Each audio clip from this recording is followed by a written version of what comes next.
Tonight on the late edition, gunfire in South Anchorage. Police are investigating another homicide over the holiday weekend. We're live at the scene of the latest. Two girls lose their life in a car crash in Petersburg. What the community is doing to honor the victims. An Alaskan sweep, we bring you full coverage of today's Mount Marathon victories.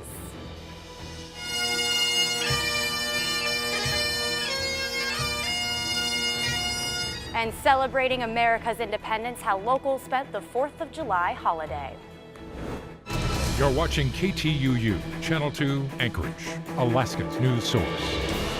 And now, the state's #1 evening news team. This is the Channel 2 News Late Edition. Good evening, everyone, and happy 4th of July. A busy Independence Day weekend for Anchorage police. Right now, officers are investigating the 4th death since Saturday morning. The most recent case happened just hours ago in South Anchorage. Channel 2's Nikki Carvajal joins us live from Lore Road with the latest on this developing story. Nikki. Well, Caslin, it was 7:45 when police say a man was shot and killed at this residence on Lore Road in South Anchorage. But take a closer look at the actual scene of the crime. You can see what looks like it's leftovers of a barbecue, and neighbors say that's exactly what was going on earlier this evening. About 6 o'clock-ish, we saw, I would assume, some of their friends barbecuing outside. Looked like they were having a good time. After that, I have no clue what happened. Some neighbors we spoke with heard yelling, others didn't. But one thing that everyone agrees on is that there have been a lot of fireworks going off all evening in this area. We've heard them ourselves here. One neighbor said it was impossible to tell the difference between fireworks and gunshots, though they didn't really think anything of it when they heard the shots. Now, the couple who lives across the street and multiple other neighbors told me that it's not the first time there had been trouble at this residence and that the people who live there had only been there since this spring. Yeah, there was a shooting end of May, I believe, and I'm not too sure what had all happened. Just the man got shot, he got wheeled out, and I just know that a whole bunch of kids like to run through and play at the house, and they moved in maybe 2 weeks or so after us. Other than that, they're pretty new. In Caslin, it's actually been a really tragic scene here tonight. We've been seeing family and friends come through here, but police did tell me that it was not the owners of this residence who were shot and killed this evening. Caslin. Nikki, what can you tell us about the suspect in the shooting tonight? Well, police say they have identified a suspect, and they say that they don't think that the general public is threatened. They think that it was some sort of a dispute between the two, that they knew each other. They did tell me earlier that they were actively chasing a suspect. We haven't heard any updates on that, but we will definitely keep you up to date with the latest at KTUU.com. All right, thanks, Nikki. Nikki Carvajal reporting for us in South Anchorage tonight. A 22-year-old felon is arrested and charged for his involvement in a Sunday night shooting in Mountain View.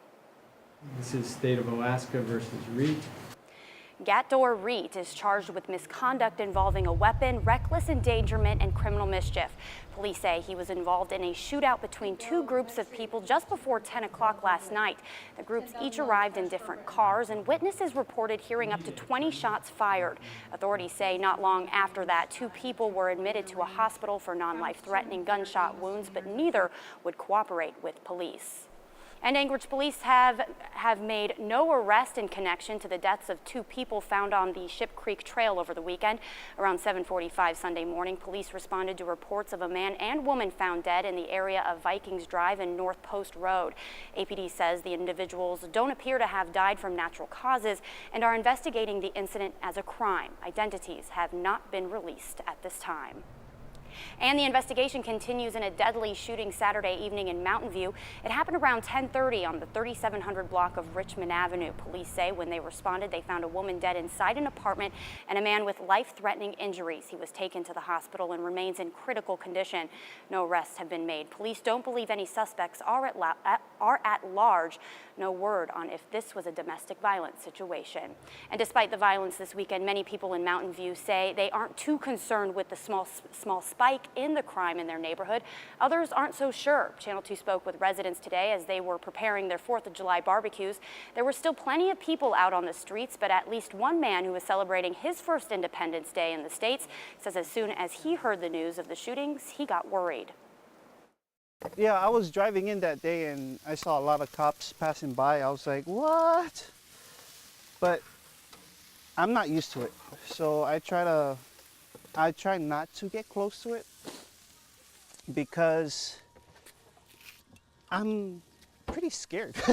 When we hear gunshots and stuff like that, it doesn't affect us any. Fireworks, that don't affect us. So as long as no one's actually endangering us, then we're just fine. Another neighbor also said that it seems like recently the crime rate had been falling, and the events of this weekend made for a disappointing 4th of July. Well, Independence Day began with tragedy in southeast Alaska. 2 teenage girls died in a car crash early this morning in Petersburg. The small community has gone from planning celebrations to collectively mourning the loss of the 2 girls who grew up there. Channel 2's Dan Carpenter tells us more about the crash and those who lost their lives. Dan. Well, Caslin, Petersburg police say it's early in its investigation and it will be a while before a cause is determined. 2 survived today's crash, while 2 did not. It's clear the town has been deeply affected by this tragedy, canceling most of its 4th of July events. We were just going to church, and when we arrived at church, we heard the sirens. It was an early morning response to the wreck of a Petersburg borough-owned van, a rollover that would claim the lives of 2 hometown teenage girls. Petersburg police say it happened at around 7:30 off of Nordic Drive near the South Boat Harbor parking lot. It was obvious it was a rollover. Fire and EMS responded, took 4 people out of the overturned van. Public radio station KFSK published photos of the victims, 18-year-old Molly Parks and 19-year-old Marie Giesbrecht, both recent graduates of Petersburg High School. The names of the 2 survivors were not released by Petersburg police. In this situation, there was some blessing in the fact that the tide was out, because if the tide had been in, they probably all would have perished in the vehicle. Planned 4th of July events, including a parade and carnival, were canceled. The town just is heartbroken over this. The fact of any time we have lost lives, this has happened in our community, as it does in other communities from time to time, and that's the way our community responds. Instead, the town will hold a candlelight vigil and a procession before releasing paper lanterns at a local ball field. Our community is deeply affected by this. A fireworks display is still planned for tonight in Petersburg at 11 p.m. following the release of paper lanterns. One Petersburg resident said it will be a celebration of the 2 girls' lives. Caslin. All right, thanks, Dan. If you're heading out the door tomorrow morning, there are a couple of road closures you should be aware about. Starting at 8 a.m., 2 intersections on West Diamond Boulevard will shut down for construction. Diamond's intersections with West Park Drive and Sand Lake Road. Crews are working to complete construction of a roundabout. The West Diamond Boulevard and Sand Lake Road intersections will reopen August 2nd. The West Park Drive intersection will reopen August 16th. Until then, traffic won't be allowed through the work zones. Look for the detours in the area. And the intersection of Tudor Road and Old Seward Highway remains closed in all directions. Repair work is being done on a water main that was damaged in May, flooding and shutting the intersection down unexpectedly. The road will reopen on Wednesday. Well, a big day in Seward today for the annual Mount Marathon race. Kevin Wells joins us with details on an Alaskan sweep. Kevin. Well, it turns out being a neophyte seems to no longer be a disadvantage in the Mount Marathon race. For the 2nd consecutive year, a rookie not only prevails in the men's division, he smashes a record. Coming up later on in sports, hear from APU skier David Norris on what made his blazing fast time possible in his first time out. Plus, the 2nd time winning is sweet for women's champion Christy Marvin. And junior racers only go halfway up Mount Marathon, but there is nothing half-hearted about their efforts. Much more from all 3 divisions coming up later in sports, about 20 minutes away. Caslin. All right, looking forward to it. Thanks, Kevin. Well, it's one of the most exciting days of the year for Seward. Thousands of people pack the streets to watch the race and attend the annual 4th of July parade. A town with about 5,000 people grows to about 7 times that during Independence Day. Channel 2's Travis Cacciatorian was in the middle of all the action. The race may be over, but the result of today's crowds of thousands of people in Seward for Mount Marathon are expected to have long-lasting implications. I was speaking with vendors and local business owners, and they agree this is one of the biggest days of the years for Seward's economy. Every store lining 4th Street was packed, including the antique store. You don't see that very often. Barbecue, reindeer dogs, and snow cones were flying off the shelves, as well as local art. And of course, the 4th of July parade showing off the creative side of Alaskans. and all the town grew by 7 times its normal size, with people from all across the country, especially with the cruise ship in port today. But it's all in good fun for young and old. I'm so happy me and Riley win. Why are you so happy? It's because I like to win all the time. Now I have a new respect for anyone wearing the Mount Marathon bib. It was incredible to see how hard people pushed themselves in this race and to see how this long-lasting tradition still holds true today. Reporting in Seward, Travis Ketchatorian, Channel 2 News. And a cloudy holiday in Seward and here in Anchorage, but at least it didn't rain in most parts of South Central. We're less than an hour out from the fireworks. Tracy Sinclair is in tonight. How's it looking for our 4th celebrations, Tracy? It's actually not too bad. We have a really strange mix of conditions out there. If you look to the east, it's clearing up a little bit. If you look to the west, it's still cloudy. Let's go ahead and take a look at our current conditions out at Stevens International Airport. Well, it is 60 degrees, so it's going to feel a little bit cool if you're standing out there for long enough. Unfortunately, if the skies clear up, it's darker. It's not as dark, so we won't see the fireworks as well. But for tomorrow and Wednesday, expect to see some rain. But by the time we head into the weekend, Caslin, we're looking for sunshine and, yes, temperatures back near 70 degrees. So it should be a nice weekend. All right, I like that sunshine. Thanks, Tracy. Up next on the late edition, it was a little gray outside today, but that didn't stop the Independence Day celebrations. We'll have a wrap-up of the July 4th festivities when we come back. You're watching Channel 2 News with Mike Ross and Caslin Hatch. This is the Channel 2 News Late Edition. On this 4th of July holiday, we celebrate America's 240th birthday. This is how Alaskans honored the country's independence from Britain in 1776. And the home of the brave. In 1776, the United States declared its independence from Britain. That happened on the 4th of July, and that's why we're gathered on this day 240 years later. USA!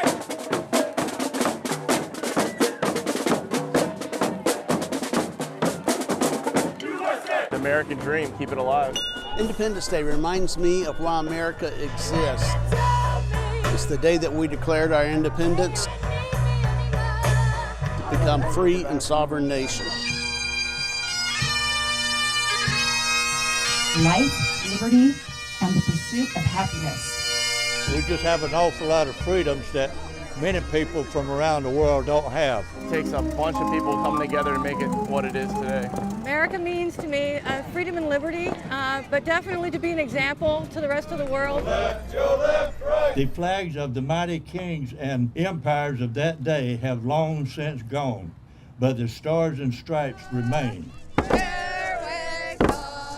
Here's to the white of it, thrilled by the sight of it. Thanking the Lord for it, red, white, and blue. Now, Channel 2 weather with meteorologist Tracy Sinclair. Good evening. Well, we did see pretty heavy cloud cover through most of the day. Little bit of extra cloud cover along the hillside. Still seeing a little bit of sunshine out there tonight. Of course, sunset is until about 11:30, so we're going to see those clear skies come through, and that might actually break up our fireworks just a little bit.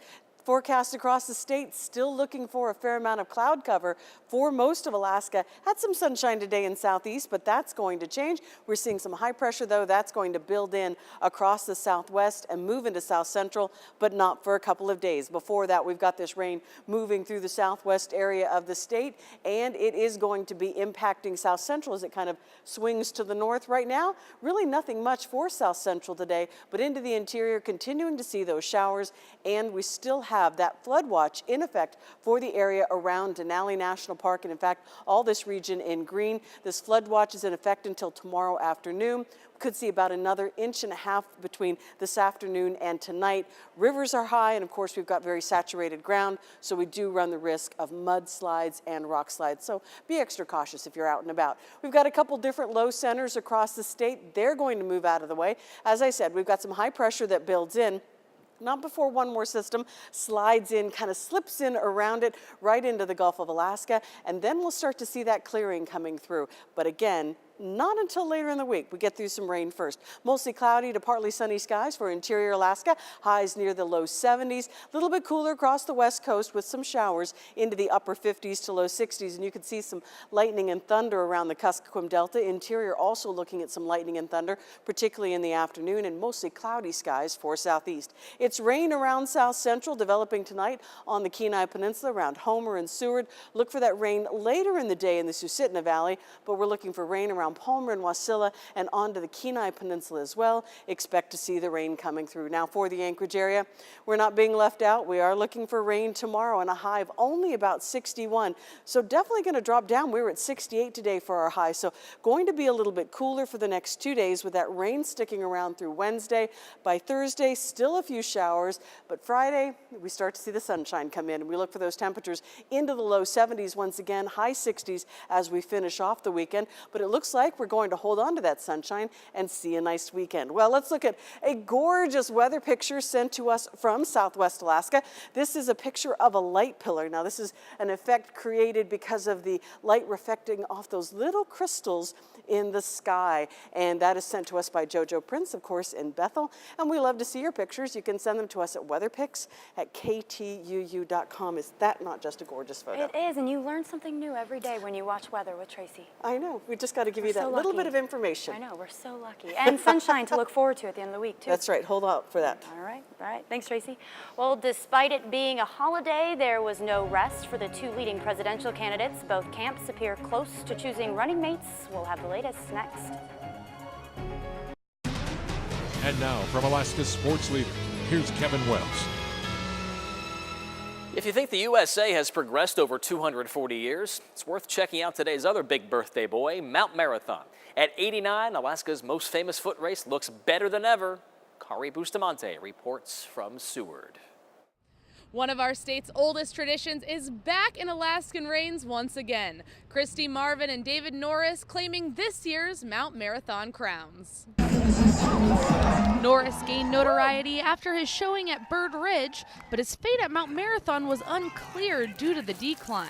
I couldn't really prepare too much because you tend to blow your legs out practicing downhill, so by the time I kind of started getting excited for Mount Marathon, it was kind of too close to the race to really practice, but I checked the routes and knew where I needed to take my time and be safe and where I could kind of let it go with lower consequence. Turns out the safe route was the record breaker as Norris wins in 41 minutes, 26 seconds. As for Christy Marvin, the Alaskan's second title made possible by holding off a foreign phenom, Ingvild Kaspersen. I'm not normally one to celebrate at all coming down the road or coming down the hill, but there were a couple times when that whole hometown crowd is just cheering me on and I could feel the support and the love there that I had to, raise my arm a couple times and kind of get into the excitement. Strong legs.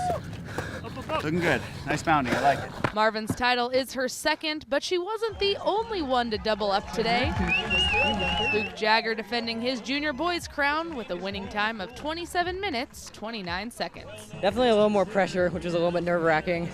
I was kind of just trying not to think about it, just kind of trying to turn it off a little bit and just kind of know that whatever happens, happens, and I've kind of prepared as much as I can, I guess, at this point. And claiming her first title after a runner-up finish last year, Molly Gellert wins in 31:55. Her strategy, stick with the runner she's gunning for, last year's champ, Rihanna Boonstra. There's two different trails and they kind of meet up sometimes, and she'd always go in another one, but we'd meet up. And I don't remember exactly where we kind of split up, but for a good portion of the way up, we were next to each other. That makes for 2 repeats and 2 first-timers. However, all 4 were able to post personal best times. In Seward, Kari Bustamante, Channel 2 Sports. Nick Elson turning in an impressive 43.06, good for second in the men's race. 3-time champ Eric Strabel third. Scott Patterson, second fastest rookie, 44.43. He edges Ricky Gates by 3 seconds for 4th position. In the women's field, Kaspersen more than 2 minutes behind Marvin's pace. Then it's Denali Strabel in third, her personal best, 53.40. Najibi Quinn notches 4th, 28 seconds after her. And Spencer finishes 5th, 55.11. From the 4th of July, Alaska style to America's pastime done our way. The Bucks and Glacier Pilots playing their annual 4th of July doubleheader, starting at 7 so it can be dark enough for fireworks after Game 2. Top of the 3rd, Pilots on the board first. Tyler Walters into left, drives home Duke Kinnaman. 2 runs in the inning for the Pilots, but the Bucks score a pair as well.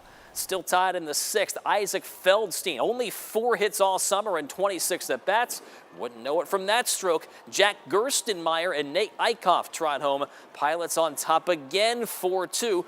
Once again, it does not hold. Nathan Bonk still on the mound in the 6th. Steven Sensley showing him what SCC hitting is like. The Tennessee Volunteer knots it up with a 2-run blast to right. 4-4 game. The Glacier Pilots then take the lead in the top of the 7th on a home run by Walters. They hang on for the victory, 5-4. Game 2 underway, should end around midnight.